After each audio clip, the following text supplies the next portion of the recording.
dia cuba lihat, maknanya duit yang masuk tu adalah akaun dia. Cuba anda fikir, awak adalah pekerja, dalam masa sama awak jadi stokis. Awak orang telefon awak untuk jadi ejen, dan awak ambil ejen tu sepatutnya ikutkan awak punya integriti. Sepatutnya ejen-ejen tu patut diletak setiap bawah orang di dalam setiap negeri-negeri yang ingin menjadi ejen. Maknanya kita dapat ejen daripada ada kita orang ni nak jadi ejen. Asal dia daripada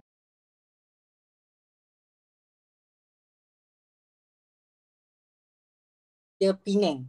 Kita letak orang tu kat stokis Penang. Faham tak maksud tu? Tak kisah daripada Pahang ke Johor ke apa, dia letak semua atas bawah dia. Sebagai pekerja, bekerja di bawah saya, dia menjadi dia dah bekerja dengan saya, dalam masa sama dia jadi stokis. Adakah tu benda tu wajar? Mana dia integriti dia sebagai pekerja? So dari mana datangnya cerita ataupun berita yang Sajat menipukan dia? How did that happen? Cerita yang untuk Sajat menipukan dia tu Sajat tak menipu. Sajat tak menipu. Yang jadikan benda tu, dia kata yang Sajat menipu tu, bila Sajat menyiasat, barang keluar masuk, ada penyiasatan-penyiasatan yang kita lakukan, barang keluar masuk, dia cuba mengalih barang daripada produk stok Sajat apa semua bagai tu, dia cuma buat sebegitu. Sebab dia dalam bahagian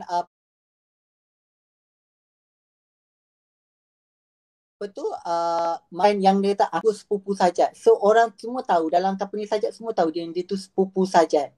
So keluar barang masuk tu, dia boleh sesuka hati mengeluarkan dan Sajat kat situ terus buat menyiasat, dan dia kata dia dah bayar duit kat Sajat sebanyak amount sekian-sekian, dan Sajat kata Sajat Sajat tak terima duit tu. Sajat tak terima duit tu. Mana duit tu? Dan duit tu masuk, kebanyakannya orang yang order tu semua masuk dekat akaun dia. Dia menggunakan gambar Sajat dan juga akaun dia tu untuk mengelirukan orang, suruh orang masuk duit tu semua ke akaun dia. Hanya menggunakan gambar Sajat.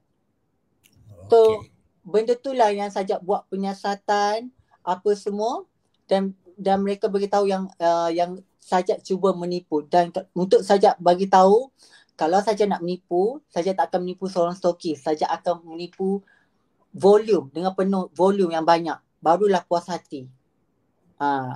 So benda ni pun dalam bila berlaku kes civil, dah start daripada 2018,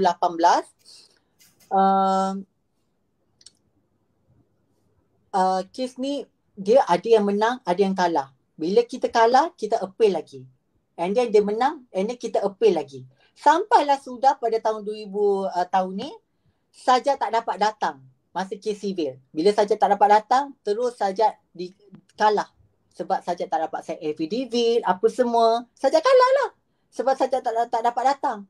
Dan terus pada bulan 7, bulan 8 macam tu, maafkan saya tak berapa ingat, bulan 5 atau bulan 6 macam tu, mereka keluarkan notis bankrupt.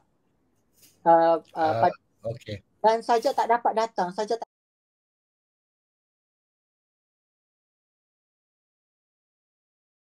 dapat hadir. Memang Sajat tak dapat. Sebab masa tu Sajat dah tak tiada di dalam Malaysia.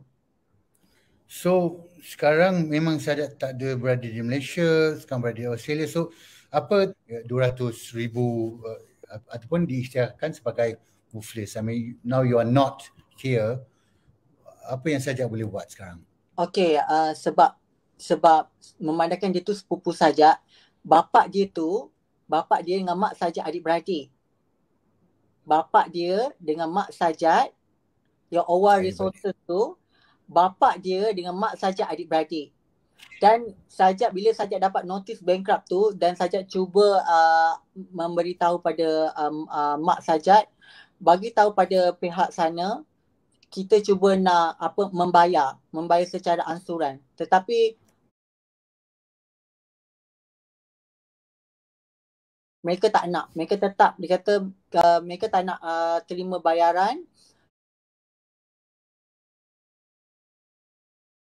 Kalau nak bayaran, dia minta sekali sekelepuk. Maknanya kalau ikutkan harga, diorang suruh Sajak bayar dalam 240,000 kalau nak nak settle. So Sajak rasa macam benda ni tak wajar dan benda ni telah dibincang dan mak Sajak bagi tahu pada pada adik-beradik untuk mereka hasrat untuk membayar secara ansuran dan mereka tidak terima. Dan diorang tetap terus untuk menghantar notis bankrupt pada Sajak. So Sajak rasa Sajak cuba nak nak settle secara aman, tetapi mereka tetap nak meneruskan. Tu saya kata okey lah kalau macam tu, kalau mereka tetap nak teruskan notice bankrupt Sajak, just continue. Sebab bagi Sajak mungkin itu yang cara mereka dapat memuaskan diorang punya apa yang mereka cuba nak buat pada Sajak. So Sajak rasa Sajak rasa benda tu Sajak tak perlu memperbincangkan lagi dan lawyer Sajak pun ada keluarkan surat yang mengatakan yang Sajak nak bayar dan mereka menolak.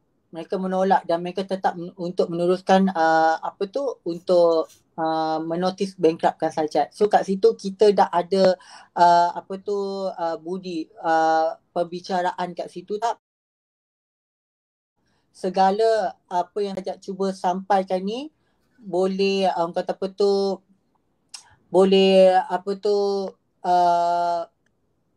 boleh memberi keterangan. Sebelum ni Sajak tak dapat memberi apa-apa, Sajak tak boleh nak bersuara. So bila dalam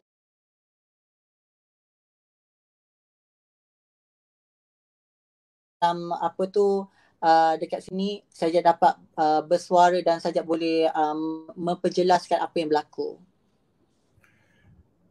Okey. Saya harap jawapan saya tu dapat clear the situation sikit lah kepada mereka yang banyak tanya dalam komen-komen. Saya suka mengakhiri dengan sedikit positivity lah dan saya tengok Sajak pun begitu positif.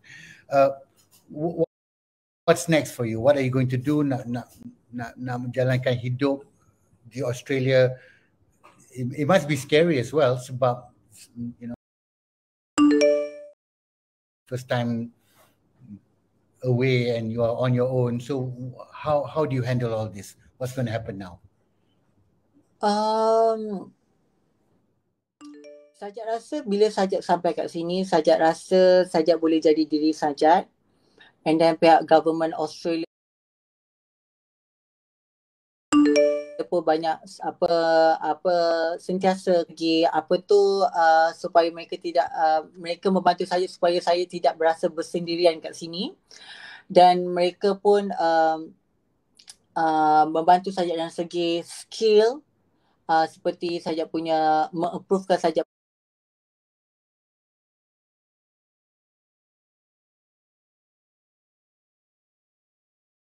punya English Sajak, mereka masukkan Sajak kelas tuition. And then tambah pula mereka tahu yang Sajak ni sekarang ni dan mereka pun dah memberi Sajak punya tax number tax setiap orang yang berada di Australia ni, walau you dah ni, dia nak bagi Sajak tax number. Dan Sajak rasa benda ni Sajak berterima kasih sebab mereka tidak menyendirikan Sajak. Dan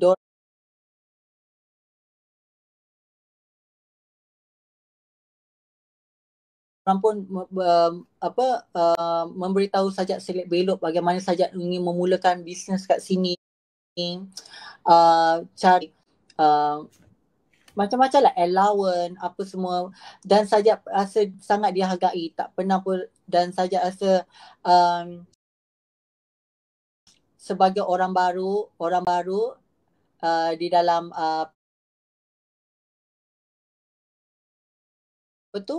negara baru, Sajak rasa sajak apa tu dihargai. Bukan saja nak kata kat Malaysia sajak tak dihargai, tapi sajak rasa bila sajak di Malaysia ni selalu dijadikan bahan mainan politik dan agama untuk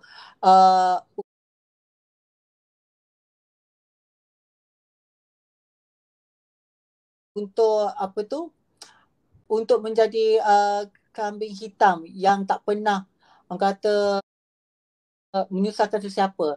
Tak pejat